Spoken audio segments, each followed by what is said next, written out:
Aduh, ibu cantik sekali ya, semangat banget deh.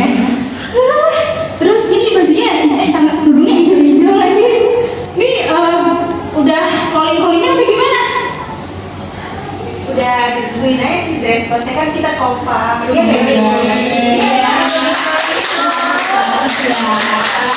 Oke. Sebelumnya ibu udah tahu belum sekarang kita ngapain? Belum ya. Oke, kita mulai. Sebelumnya terima kasih atas kehadiran ibu-ibu yang sudah memberikan waktunya untuk datang ke sini. Jadi sekarang kita akan melakukan edukasi kesehatan. Sebelumnya perkenalan dulu nih. Kan ada peribahasa ya, tak kenal maka tak sayang. Jadi biarin aku untuk kalian tuh biar sayang sama aku. Jadi kenalin, nama aku Desti sebagai MC pada pagi hari ini. Kemudian ada Devi sebagai yang operator. Kemudian ada narasumber kita nih dua. Pertama ada Alifa, kedua ada Aulia Ramadhani. Oke.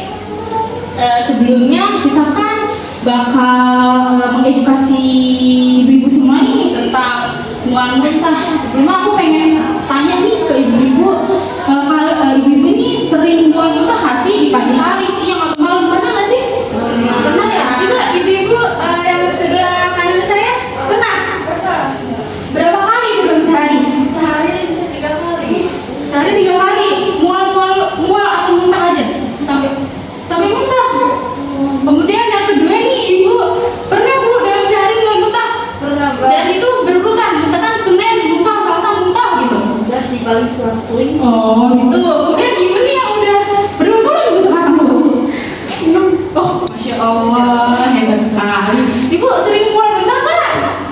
Berapa kali bu dalam sehari? 4 kali. Lumayan ya bu ya, pasti capek banget, pusing. Oke, jadi pada hari ini kita akan mengedukasi tentang hiperemesis gravidarum. Hiperemesis gravidarum ini sama kayak mual muntah kalau buat ibu yang nggak tahu. Oke, jadi kalau ditanya nih rata-rata ibu-ibu tuh pasti mengalami mual dan muntah. Nah terus gimana sih cara pencegahannya? Terus saya harus apa sih supaya bisa menguranginya? Jadi sekarang kita lanjut kepada narasumber kita yang pasti sudah profesional dalam bidangnya. Sekarang untuk presentasi pertama, narasumber pertama saya siapkan waktu dan layar untuk Mbak Arifah. Bisa? Oke, sebelumnya tadi udah tahu ya, udah kenal, nama saya itu Arifah ya. Ibu-ibu sehat dong pastinya. Alhamdulillah. Oke, dari tadi Mbak Desti udah jelasin terkait dengan hiperemesis gravidarum ini. Tapi terus tadi saya juga ada lihat bahwa ibu-ibu sekalian ini pas ditanya terkait apakah sering mual atau sering muntah, itu pada mayoritas menjawabnya sering ya.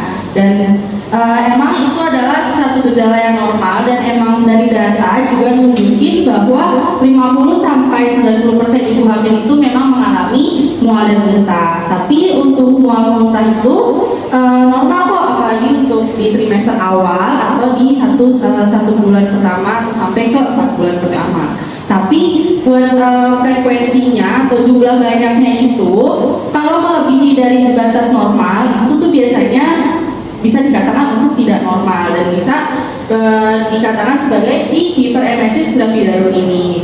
Di Indonesia juga kalau menurut data itu ada sekitar 1-3% terkait dengan ibu-ibu yang menderita hiperemesis gravidarum ini. Perbandingannya tuh seperti yang di data terdapat 4 dari 1000 ibu hamil. Oke. Dari data tadi yang udah saya jelasin, terus terkait dengan hiperemesis gravidarum ini, biar apa sih saya ngasih tahu atau saya dan rekan saya di sini memberikan penyuluhan dan edukasi kepada ibu-ibu, pastinya untuk meningkatkan pengetahuan dan informasi nih terkait dengan apa sih itu hiperemesis gravidarum dan materi-materi selanjutnya. Nah, kalau misalnya ibu-ibu semua ini udah tahu kayak apa sih itu hiperemesis gravidarum dan juga kayak gejalanya dan lain-lainnya, meningkatin kesadarannya. Jadi misalnya nanti ibu-ibu mungkin ada yang merasa kayak kok gejala saya sempet ya mirip sama yang apa yang udah dijelasin sama yang hari ini kita nanti akan jelaskan. Mungkin ibu-ibu jadi bisa lebih aware atau lebih waspada dan bisa langsung melakukan pemeriksaan ke dokter. Jadi hal ini tuh bisa dicegah, jadi nggak bakal nimbulin nanti komplikasi yang berkelanjutan. Oke, dan tadi saya udah ngomongin, tadi rekan saya juga udah ngomongin terkait dengan hiperemesis gravidarum. Apa sih hiperemesis gravidarum itu? Hiperemesis gravidarum ini merupakan mual muntah yang berkelanjutan atau berkepanjangan yang sering dialami oleh ibu-ibu hamil sekalian. Nah, dari hiperemesis gravidarum ini, kalau misalnya dibiarin atau cuma ya udah ini cuma mual muntah doang itu tuh sebenarnya bisa berdampak bagi ibu ataupun janinnya. Dan kenapa sih kok bisa berdampak? Jadi ibu-ibu ini kan kalau misalnya mual muntah, rasanya pengennya nggak pengen makan gitu ya, kayak aduh rasanya mual, ternyata kayak aduh nggak mau makan gitu. Nah jadinya kan kayak ibu-ibu mau makan juga males, terus juga kayak minum juga kadang kayak udah melihat juga kayak nggak mau gitu. Nah itu tuh bisa nyebabin dehidrasi dan juga kekurangan nutrisi buat ibu dan janinnya. Padahal kan yang ibu tahu, kita yang manusia normal yang bukan ibu-ibu hamil aja butuh nutrisi itu banyak. Sedangkan ibu yang sedang mengandung itu kan berarti nutrisinya harus 2 kali lipat. Berarti harusnya nutrisinya masuknya lebih banyak. Nah kalau ibu-ibu semua mual muntah jadinya nggak mau makan dan minum, itu tuh bisa kasihan untuk janinnya dan juga bisa berdampak ke ibunya. Nah, penyebabnya itu apa sih? Kenapa bisa terjadi hiperemesis gravidarum? Nah, kalau di ibu-ibu sekalian pada masa kehamilan itu akan ada yang namanya hormon HCG atau hormon chorionic gonadotropin atau bisa disebut dengan hormon kehamilan. Nah, hormon kehamilan ini pada trimester awal sekitar 1 bulan sampai 4 bulan pertama itu tuh akan mengalami lonjakan yang sangat tinggi. Jadi akhirnya pada ibu-ibu hamil ini tuh akan merasa mual, terus kayak akan merasa kayak kok saya nyium sesuatu jadi lebih sensitif gitu, nyium makanan dikit langsung kayak aduh mual atau pusing gitu. Nah itu tuh efek dari si hormon HCG ini yang meningkat gitu. Dan tapi untuk hormon HCG ini biasanya pada trimester 2 dan 3 itu tuh biasanya mulai akan penurunan tuh sebentar-sebentar. Makanya biasanya mualnya itu biasanya ibu-ibu terjadinya di awal-awal gitu kan. Oke, ini. Nah, untuk gejalanya dari kayak biar bisa tahu gimana sih ini hiperemesis gravidarum atau kayak ini saya mual muntah normal atau gimana gitu ya. Nah, biasanya pada tingkatan pertama mual muntahnya itu tuh mulai berkelanjutan. Jadi kayak misalnya dia itu sehari bisa 5 sampai 10 kali gitu untuk mual terus merasa muntah gitu. Terus jadi kayak ketika ibu-ibu tuh masukin makanan atau makan itu tuh baru makan dikit langsung kayak mual terus akhirnya muntah gitu. Nah itu tuh adalah satu gejala pada tingkatan pertama terkait dengan hiperemesis si gravidarum ini. Terus ketika hal itu berlanjut itu akan tuh masuk ke tingkat kedua. Pada tingkat kedua ini ibu-ibu tuh akan mulai merasa kayak lidahnya kering, terus tampak kotor, terus juga nadinya mulai merasa lebih cepat gitu, dan tekanan darah pada ibu hamil ini akan turun. Bahkan suhu ibu-ibu itu bisa sampai demam, bisa naik, dan yang bisa berdampak parah itu penurunan berat badan pada ibu hamil. Dan pada tingkat ketiga atau ini sudah memang semakin parah, mual muntahnya itu akan malah berhenti. Tapi karena kesadaran dari ibu hamil ini akan berkurang gitu, bahkan dia bisa sampai menyebabkan ibunya ini pingsan, bahkan bisa ke tahap koma. Oke. Dari gejala-gejala tersebut, dari pengertian tersebut, itu tuh bisa nanti berdampak ke hal-hal yang lain seperti yang komplikasi yang ada di sini. Nah, untuk terkait materi selanjutnya terkait dengan komplikasi dan selanjutnya mungkin akan bisa dijelaskan oleh rekan saya dan saya akan alihkan ke saya.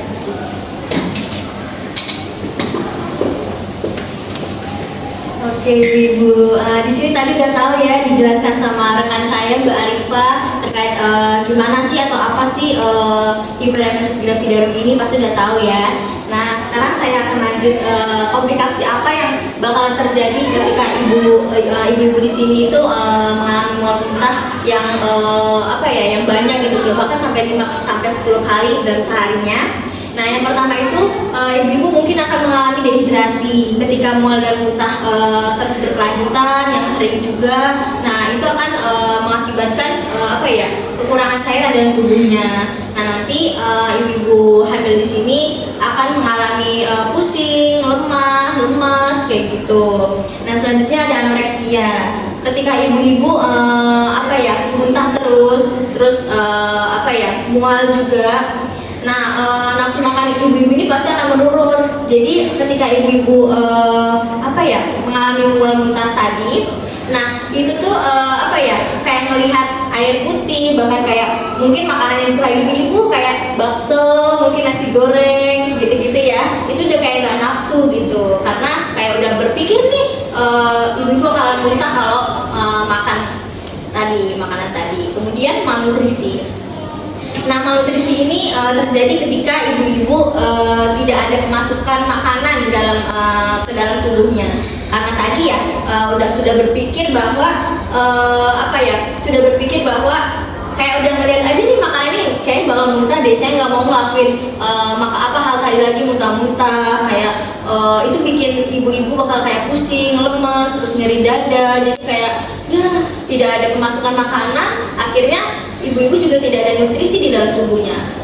Kemudian gastritis. Gastritis ini terjadi apabila tidak ada makanan di dalam lambung, perutnya kosong, itu akan mengakibatkan produksi asam lambung ini meningkat. Lama-lama meningkat, itu akan menyebabkan peradangan pada lambung ibu-ibu sekalian.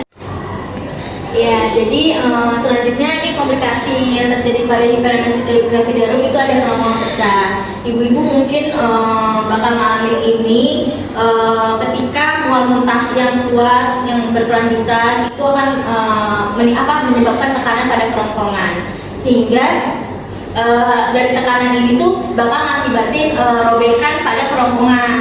Nah, mungkin ibu-ibu bisa gejala lebih kayak saat muntah itu ada bercakan darah seperti itu namanya kerongkongan pecah. Ya, selanjutnya ada BBLR. BBLR ini berat badan lahir rendah. Tidak hanya ibu yang mengalami komplikasi, tidak hanya ibu yang mengalami gejala-gejala tersebut, tapi bahkan berdampak pada bayi yang sudah dilahirkan. Nah, itu mungkin berat badannya tidak seperti pada normalnya bayi-bayi yang lain, karena bayi yang akan dilahirkan ini itu kan mengalami kekurangan nutrisi juga, karena ibu tadi tidak ada pemasukan makanan, tidak ada nutrisi pada tubuhnya, sehingga makanan yang akan disalurkan kepada bayinya itu kurang, seperti itu. Boleh next. Nah, selanjutnya bagaimana penanganannya? Penanganannya itu dilakukan sesuai dengan berat gejalanya. Yang pertama mungkin penanganan secara farmakologi ya, secara pengobatan medis. Yang kedua itu non farmakologi atau tanpa obat. Jadi penanganan secara farmakologi ini mungkin akan diberikan obat anti mual oleh dokter kandungan atau mungkin perawatnya atau kayak bidannya. Nah, itu contohnya antiemetik, antihistamin, antikolinergik, dan kortikosteroid. Nah, apabila ibu-ibu sudah nggak kuat nih, sudah lemes, kayak makan aja nggak kuat, mau makan aja nggak kuat gitu kan.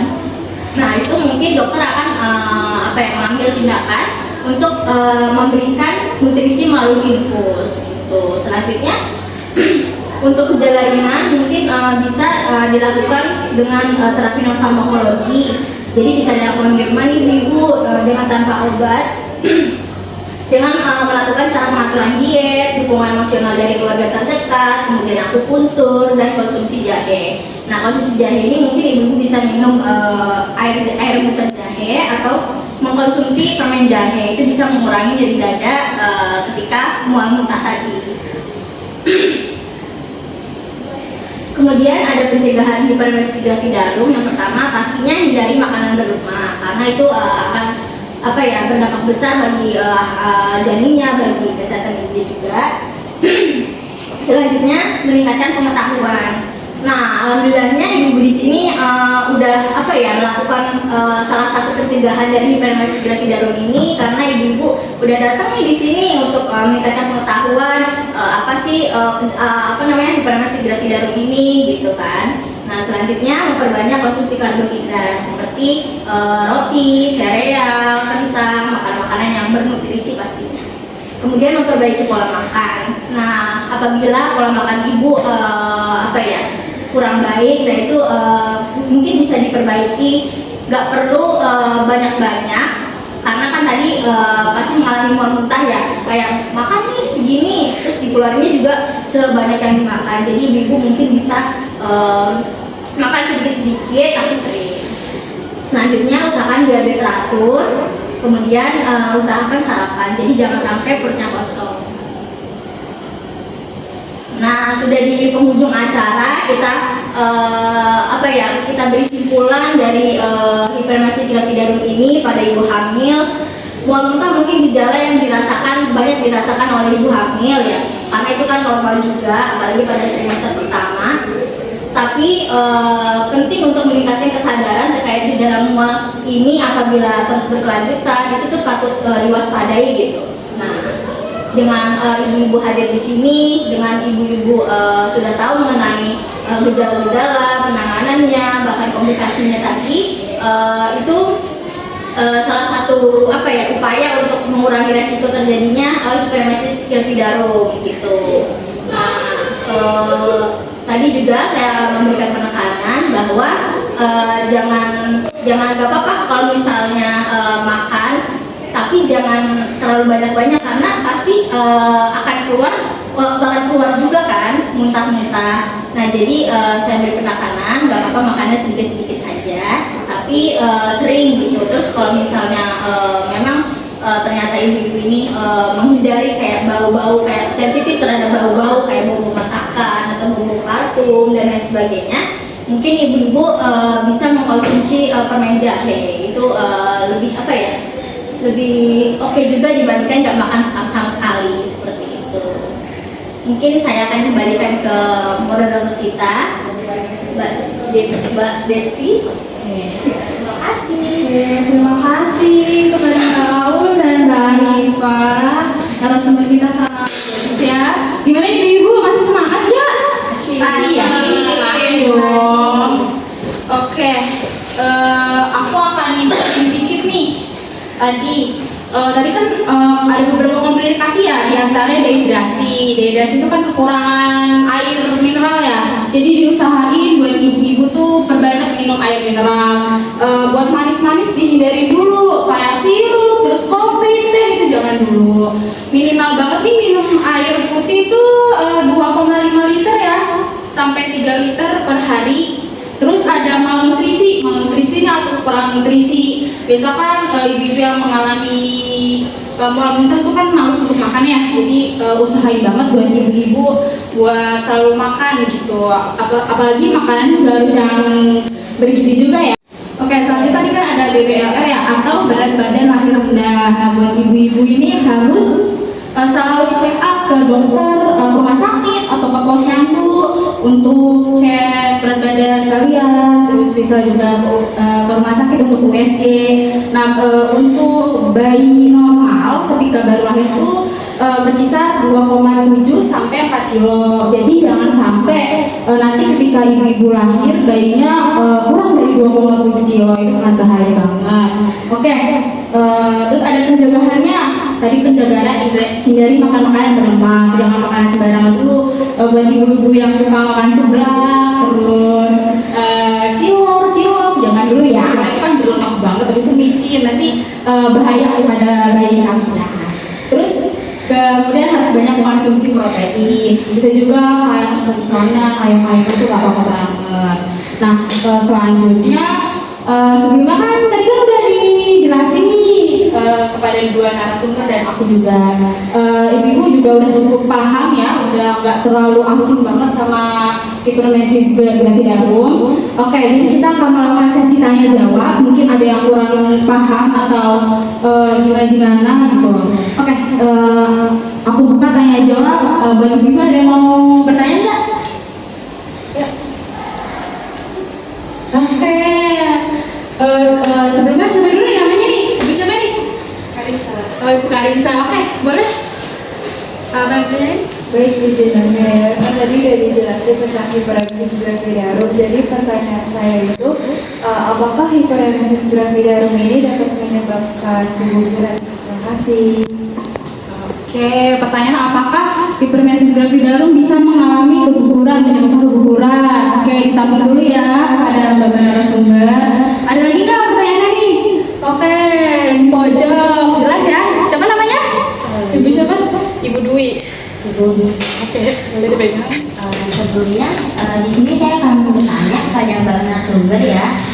Kan begini, kakak saya ini cerita ke saya, kemudian tuh dia tuh mengalami gejala yang saya sebutkan tadi. Kemudian di situ ibu saya juga menjawab, maksudnya ibu saya juga mengalami hal yang sama dengan gejala tersebut. Nah, di sini saya mau nanya, apakah faktor keturunan ini bisa mempengaruhi terjadinya penyakit ini, dan kemudian apakah penyakit ini bisa terjadi kepada saya gitu.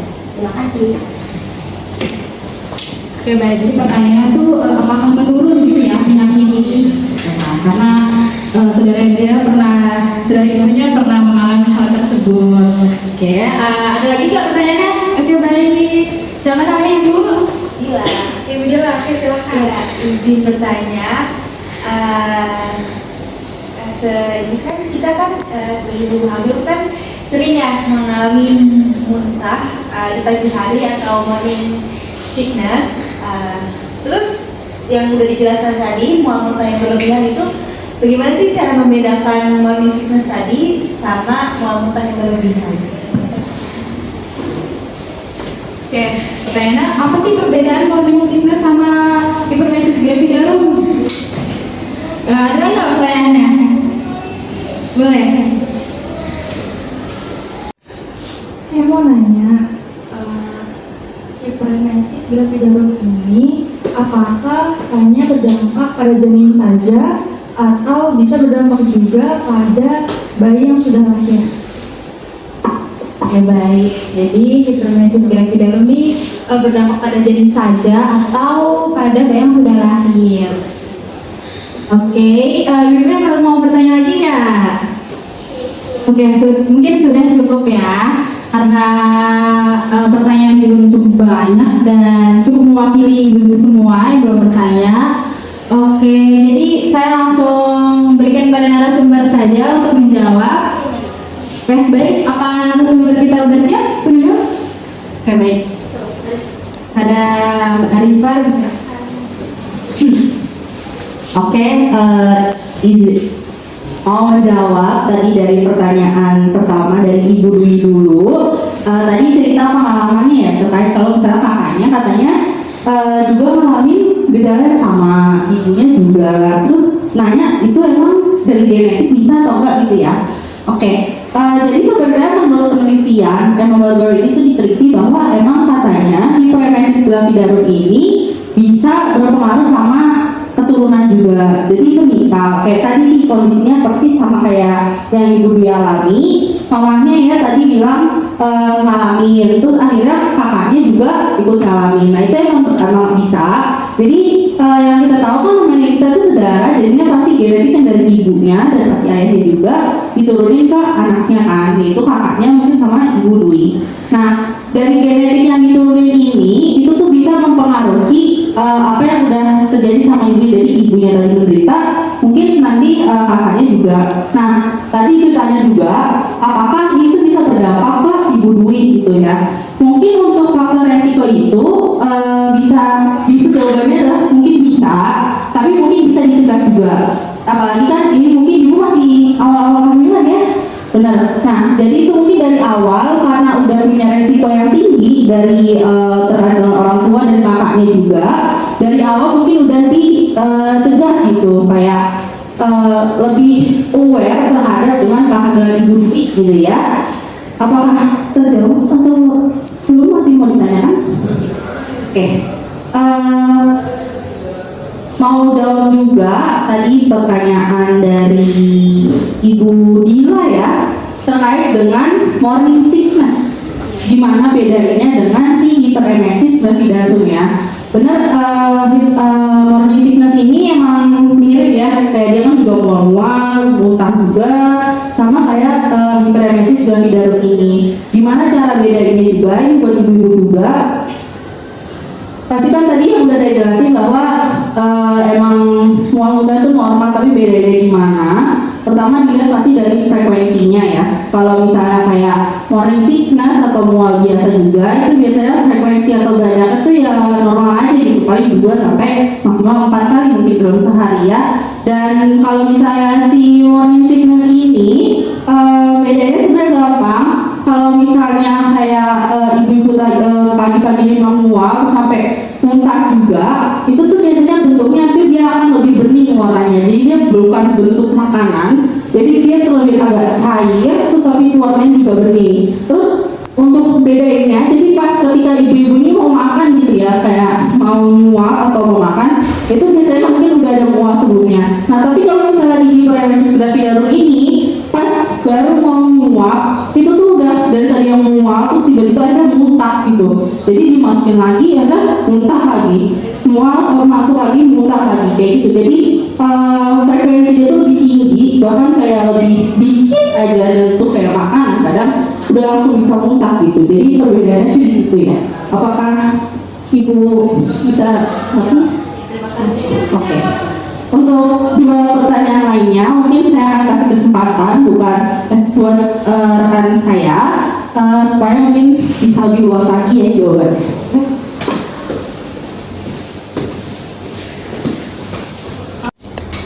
Oke, saya akan menjawab pertanyaan dari Ibu Karisa ya tadi terkait hiperemesis gravidarum ini apakah mengalami keguguran pada ibu hamil. Sebenarnya bisa apabila ibu-ibu ini mengalami komplikasi yang tadi sudah dijelaskan, yang dimana akan menghambat perdarahan ke janinnya sehingga tidak bisa mensuplai oksigen, terus juga akan mengalami keguguran, perdarahan seperti itu. Jadi harus harus waspada juga terhadap komplikasi tadi yang berlebihan gitu mual muntahnya, itu harus diwaspadai seperti itu. Oke. Selanjutnya ada juga pertanyaan dari Ibu Amelia mungkin ya tadi terkait apakah dampak dari hiperemesis gravidarum ini hanya pada saat kehamilan saja atau bahkan juga bisa berdampak pada bayi yang sudah lahir gitu ya, karena tadi kita sudah memaparkan terkait ibu-ibu hamil mual muntah yang berkelanjutan, berlebihan, banyak banget tuh kan ya, bisa 5 bahkan bisa 3 sampai 10 kali dalam seharinya, itu kan berbahaya banget. Nah dari muntah yang terus berkelanjutan ini tidak ada pemasukan asupan makanan yang masuk ke tubuh, tidak ada nutrisi juga, itu akan berdampak pada bayi ibu ketika lahir. Jadi dia mengalami BBLR, berat badan lahir rendah seperti itu. Ketika memang bayi tersebut mengalami BBLR, itu organ-organ vitalnya seperti jantung, paru-paru, bahkan sampai otak itu belum berkembang secara normal, belum berkembang secara sepenuhnya gitu, tidak seperti bayi-bayi normal pada umumnya, sehingga itu mungkin yang akan berdampak pada bayi ibu ketika lahir seperti itu. Jadi memberikan penekanan juga pada ibu-ibu sekalian di sini bahwa nutrisi yang yang ada pada ibu hamil itu sangat penting juga buat janinnya, buat kesehatan baik ibu hamil maupun bayinya juga.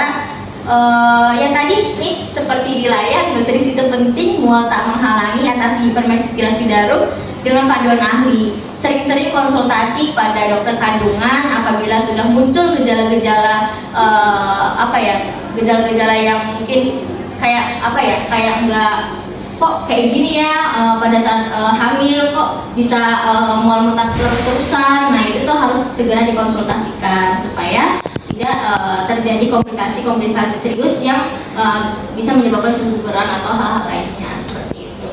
Apakah sudah terjawab? Oke, baik. Mungkin saya akan kembalikan kepada moderator kita. Terima kasih Ibu sudah bertanya. Oke, terima kasih untuk jawabannya untuk narasumber kita Mbak Aul dan Mbak Arifah. Mungkin udah jelas ya tadi pertanyaannya dan jawabannya. Oke, Ibu semangat ya nih? Udah lemes ya? Oke, baik. Sesi selanjutnya mungkin ini udah hampir mau selesai, udah di penghujung acara.